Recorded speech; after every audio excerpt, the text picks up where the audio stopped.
নমস্কার বন্ধুরা, বঙ্গঘরে স্বাগত।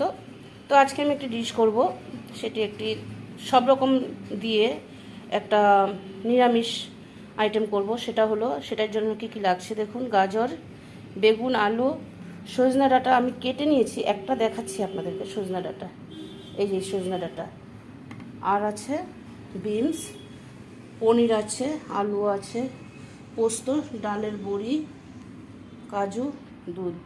আমি রেসিপিটি তৈরি করার জন্য আগে এগুলো সব কেটে নিচ্ছি, তারপরে আমি আপনাদেরকে দেখাচ্ছি। দেখুন, আমি সব সবজিগুলো কেটে নিয়েছি। এখানে আট থেকে 9 রকমের সবজি আছে, পনির, আর এটাকে আমি পেস্ট করে নিয়েছি মিক্সার জারে। আচ্ছা, এবার আমি রান্নাটা শুরু করছি। আচ্ছা, আমি তেল দিয়ে দিচ্ছি, সর্ষের তেল দিয়ে আমি রান্নাটা করব। তো ভাজার জন্য তেলটা দিলাম। আচ্ছা, আমি আগে বড়িটা একটু ভেজে নিচ্ছি। বড়িগুলো ভাজা হয়ে গিয়েছে, আমি নামিয়ে দিচ্ছি।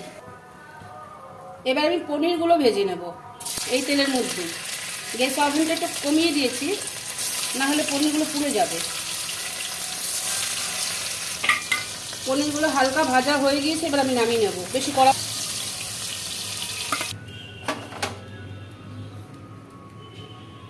আমি কড়ার মধ্যে আর একটু তেল দিয়ে দিচ্ছি। তেলটা একটু গরম হোক। আচ্ছা, আমি একটু তেজপাতা দিয়ে দিচ্ছি, মাঝখান দিয়ে একটা ছিঁড়ে আর একটা গোটা দিয়েছি, আর দুটো শুকনো লঙ্কা মাঝখান দিয়ে ছিঁড়ে দিয়ে দিলাম, আর কালো জিরে দেবো একটুখানি ফোড়নে। একটু কালো জিরে দিয়ে দিলাম, একটু গরম হোক।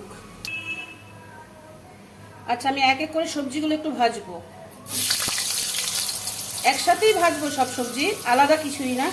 আমি দিয়ে দিচ্ছি।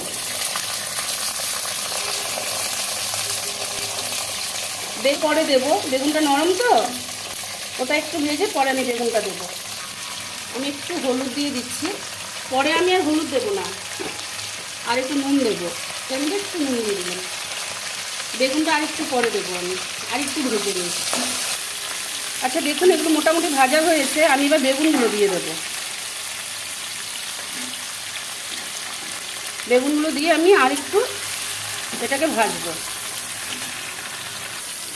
আমি কাঁচা লঙ্কাটা দিইনি, কাঁচা লঙ্কাগুলো দিয়ে দিচ্ছি, গোটা গোটাই দিয়ে দিলাম, ও রান্না করতে করতে ভেঙে যায়।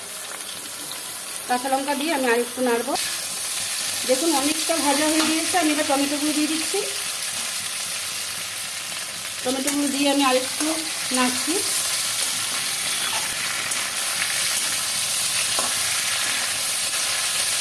আরেকটু ভাজা করছি।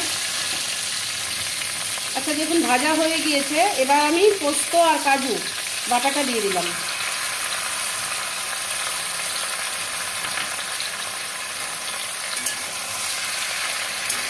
এবারে ব্যাপারটা একটু অন্যরকম হয়ে যাবে, খুব সুন্দর। এটা কিন্তু অ্যাকচুয়ালি আমি নাম বলে দিচ্ছি, আমি চেষ্টা করছি এটা নবরত্ন বানানোর।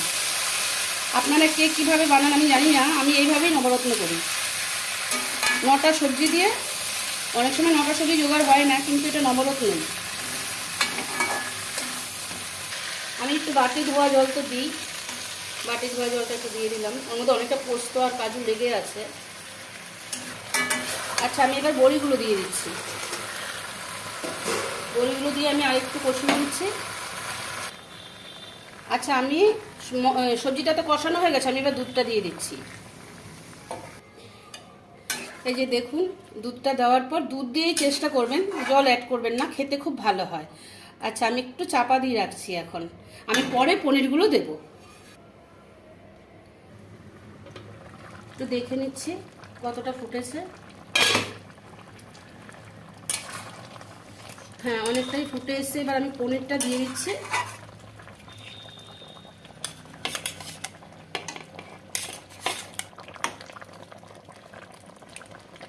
পনিরটা দিয়ে আমি বেশিক্ষণ রান্না করব না, আর 1 থেকে 1.5 মিনিট রান্না করে আমি নামিয়ে দেবো। বড়ি দিয়েছি তো, বড়িতে সব ঝোল টেনে নেবে। আমি আরেকটু চাপা দিয়ে রাখছি। আচ্ছা, আমি একটু চিনি দিচ্ছি, কারণ নবরত্নতে চিনি একটু মিষ্টি মিষ্টি হলে ভালো লাগে। আপনারা এটা পোলাও দিয়েও খেতে পারবেন, পোলাও, পরোটা, রুটি দিয়েও খেতে পারবেন, ভাত দিয়েও খাওয়া যায়। একটু চিনি দিলাম আমি। আমার রান্নাটা কিন্তু প্রায় রেডি হয়ে গিয়েছে। আমি একটু নাড়িয়ে চাড়িয়ে রান্নাটাকে নামিয়ে ফেলবো। দেখুন দেখতে কি ভালো লাগছে। এইভাবে আপনারা একটুখানি রান্না করে নেবেন একদিন একটু, খুব সুন্দর একটি রেসিপি। তো আজকে এই অবধি, নমস্কার।